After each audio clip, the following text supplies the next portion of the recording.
Thank you very much, Madam President, for your inspiring message.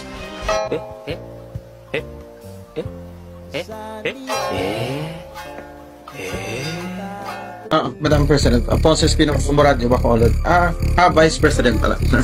Sorry, parang nabamadali ako, excited din.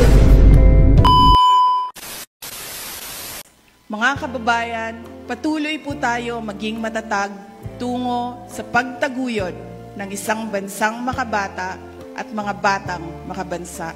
Ang lahat ng ginagawa natin ay para sa Diyos, sa bayan, at sa bawat pamilyang Pilipino. Syukuran.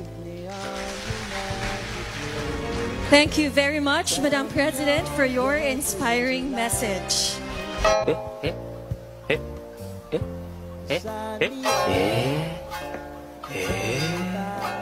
Madam President, Ponce Espino Muradyo Bacolod. Vice President pala. Sorry, parang nabamadali ako, excited din.